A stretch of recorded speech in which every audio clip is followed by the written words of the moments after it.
आपको यह समझना चाहिए। देखिए, एक चीज तो यह है कि आपने दुनिया को देखा नहीं है। आपने इसे केवल वैसा देखा है जैसे ये आपके मन के आईने में दिखाई देती है। हाँ, आप दुनिया को वैसी नहीं देख रहे हैं जैसी कि ये है। आप इस दुनिया को इंसानी मन के एक आईने में देख रहे हैं जो कि एक खास तरह से विकृत होता है। अगर आप एक टिड्डे होते तो आप दुनिया को बहुत अलग तरीके से देखते। अगर आप कोई दूसरा जीव होते तब आप दुनिया को बिल्कुल अलग तरह से देखते। तो आपका आईना एक विशेष स्तर का पूर्वाग्रह है। सारे प्राणियों के बीच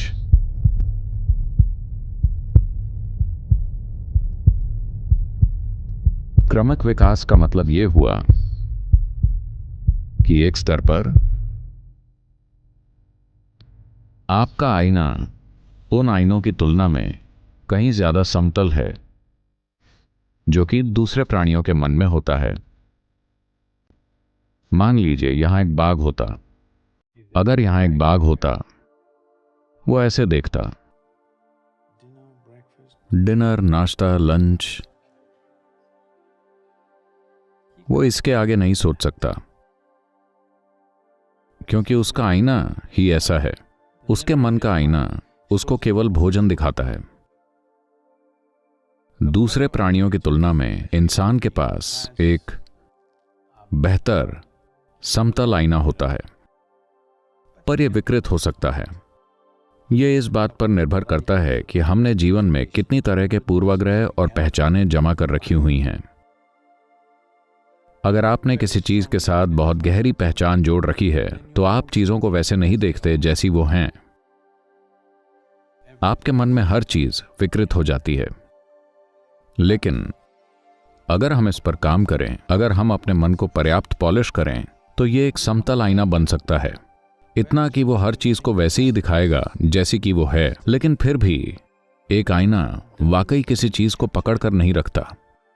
अगर आप एक पुराने आईने को देखें जो कि 500 साल या 200 साल पुराना हो या जितना भी पुराना हो, शायद लाखों अलग अलग चेहरे उस आईने में देखे गए हों, लेकिन उन चेहरों का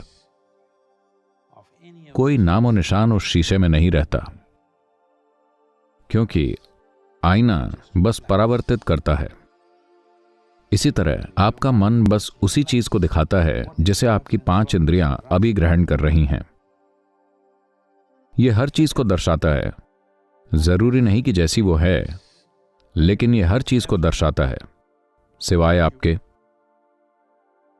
आप आईने के सामने कभी नहीं आ सकते क्योंकि आप हमेशा आईने के पीछे होते हैं। आप कभी भी आईने के सामने की सतह पर नहीं आ सकते। आप केवल आईने के पीछे होते हैं। तो इसका मतलब यह है कि आप दुनिया को कभी वैसा अनुभव नहीं करते जैसी कि वो है, और ना ही कभी आप उसका अनुभव करते हैं जो आईने के पीछे होता है। पूरा जीवन बस आईने में आने वाली उन तमाम तस्वीरों को देखने में चला जाता है जिनका उस पर एक निशान तक नहीं पड़ता। यही वजह है कि 80% से ज्यादा लोगों को मृत्यु के समय अगर आप उन पर सावधानी से गौर करें तो आप देखेंगे कि वो हैरान होते हैं, क्योंकि वो जैसे ही ये होना शुरू होता है, जब वो पल आता है जहां जीवन को देखने का आपका नजरिया खत्म होने वाला होता है, तब अचानक आपको एहसास होता है कि आपने तो इसे कभी जिया ही नहीं, आपने शुरुआत ही नहीं की, और ये लोग कह रहे हैं कि ये खत्म हो गया। आप देखेंगे कि वो लोग जिनके अनुभव तीव्र रहे हैं, जरूरी नहीं कि ऐसा उनके आत्मज्ञान या किसी और चीज की वजह से है। मान लीजिए उन्हें जीवन में बहुत शक्तिशाली हालातों या घटनाओं की वजह से बहुत तीव्र अनुभव हुए हैं। हो सकता है कि ऐसा युद्ध और क्रांति और चरम स्थितियों या फिर दुर्घटनाओं की वजह से हो, कठिन हालातों में, जहां सोचने का कोई वक्त नहीं था, सिर्फ एक बहुत बड़ा नाटक चल रहा था, जहां कई मायनों में मन का आईना टूट गया और किसी वजह से कुछ और बड़ा घटित हो गया, चाहे वो सुखद रहा हो या दुखद, उससे कोई फर्क नहीं पड़ता। आप देखेंगे कि केवल यही लोग हैं जो या तो आनंद में मरेंगे या पीड़ा में, बाकी सारे हैरानी में मरते हैं। अगर किसी बीमारी या किसी शारीरिक स्थिति के कारण कोई शारीरिक कष्ट भी है तो भी, पर जब वो पल आता है तो आप देखेंगे कि एक घबराहट होती है, क्योंकि अचानक आपको आखिरी पल में यह एहसास होता है कि आपने कभी शुरुआत ही नहीं की और यह खत्म हो रहा है। तो आपको या तो सृष्टि को वैसे ही देखना चाहिए जैसी ये है, या आपको आईने के पीछे वाले का अनुभव करना चाहिए। अगर ये दोनों चीजें नहीं हुई तो आपने जो कुछ भी देखा है वो बस आईने पर दिखने वाली तस्वीरें थी। ये जीवन नहीं है। जीवन में पकड़ के रखने लायक कुछ नहीं है। जीवन में कोई जड़ें नहीं होती, ये बस बीतता जा रहा है।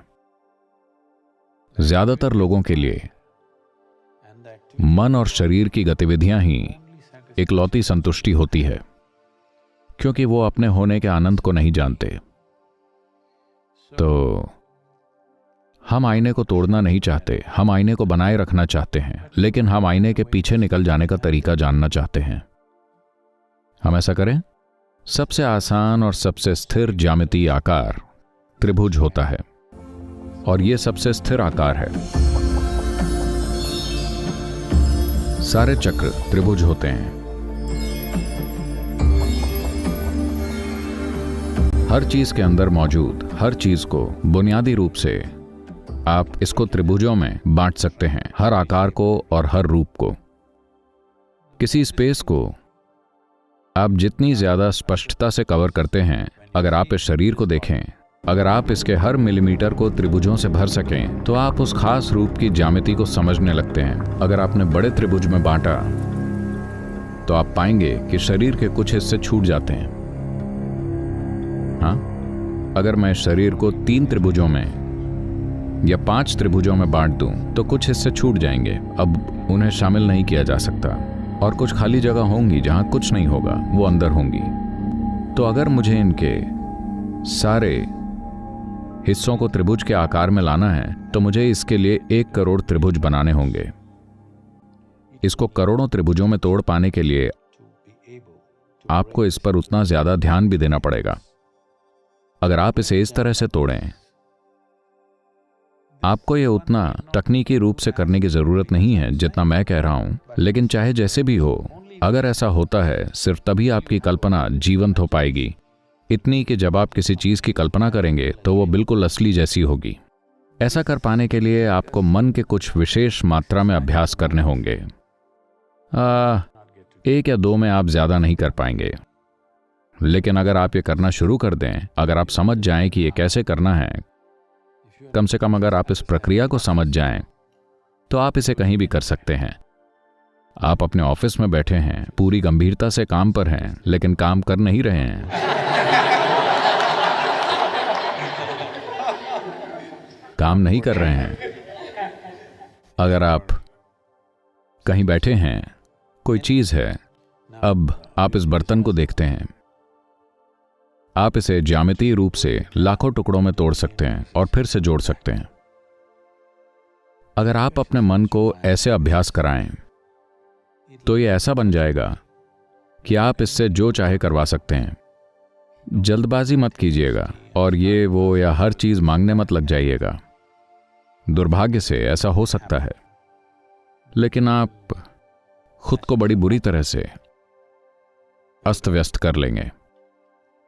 तो इसका मकसद अपनी मनचाही चीजें पैदा करना नहीं है, ये कुछ हासिल करने के बारे में नहीं है, ये होने के बारे में है।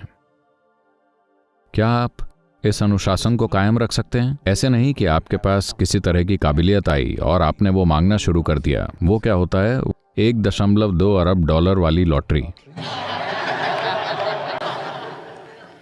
मैं कह रहा हूं कि ये उस तरह के मकसद के लिए नहीं है। ये मन पर महारत हासिल करने के बारे में है, ताकि ये आपके मन को पीछे जाने दे, ताकि आप अपना पूरा जीवन बस अपने मन के आईने पर दिख रही चीजों को देखने में ना बिता दें। जीवन जो है, आप उसका स्वाद लेना शुरू करें। वैसे हम वो अभ्यास पहले ही कर रहे हैं। शांभवी इसे करने का एक सरल और सुंदर तरीका है। लेकिन मुझे यकीन है कि आप में से कई लोग वहां टिक नहीं पाते हैं। लेकिन अगर हम वाकई हर समय वहां होना चाहते हैं, तब मन पर थोड़ी महारत से ये अच्छे से होगा। लेकिन जैसे ही आपके पास थोड़ी क्षमता आती है, अगर आपको लगा कि आप लोगों का इलाज करना चाहते हैं, आपके दोस्त को कैंसर है, मैं कैंसर को पलट दूंगा और उसे ठीक कर दूंगा, हो सकता है कि आप ऐसा कर भी लें, लेकिन तब आप अपने लिए और दुनिया के लिए एक तबाही बन जाएंगे, क्योंकि इसे वैसे इस्तेमाल नहीं करना है। इसका मकसद वो बिल्कुल नहीं है। ये बस आपको अपने जीवन में अपने मन से बड़ी किसी चीज तक पहुंच देने के लिए है। अभी यही बेवकूफ मन ही सब कुछ है। आप बस उन्हीं विचार और भावनाओं का अनुभव करते रहते हैं। ये बस आईने पर बने हुए चित्र हैं। उनका कोई महत्व नहीं है, कोई गहनता नहीं है। ये दो आयामी हैं, बस एक चित्र है। सारा जीवन की छवि देखने में निकलता जा रहा है। ये जीवन जीने का अच्छा तरीका नहीं है ना? तो ये एक और ट्रिक नहीं है जो आप दुनिया में करते हैं। ये ऐसी चीज है जो आप अपने अंदर करते हैं, ताकि आप मन के पीछे की ओर निकल कर जा सकें। आपकी मन पर पर्याप्त महारत है। अगर आप फोकस करें तो ये छेदों को बड़ा कर देगा और आप जा सकते हैं। खैर, आप में से जिन लोगों के पास इसे करने का और ज्यादा आसान तरीका है, आप जरूर इसे करने के लिए कुछ गोलियां और दूसरी चीजें गटक रहे होंगे। ये हो सकता है यही सबसे बड़ी समस्या है। कभी कभी ये हो भी सकता है, लेकिन फिर उसके बाद आप अपने मन के छेद को भर नहीं सकते। बस यही एक समस्या है। यहां ये वैसा नहीं है। आप इतने बारीक बन जाते हैं कि आप मन से बाहर निकल जाते हैं। मन को पता भी नहीं चलता कि आप उससे पार निकल गए हैं। इसे उतना सूक्ष्म रखने के लिए काफी मेहनत करनी पड़ती है। मैंने ये बहुत जल्दी शुरू कर दिया था। मैंने तब शुरू किया था जब मैं 3.5-4 साल का था। इसमें कई घंटों तक फोकस करना पड़ता था। मैं नहीं जानता कि आपका जीवन कितना कीमती है। उतना ध्यान दीजिए।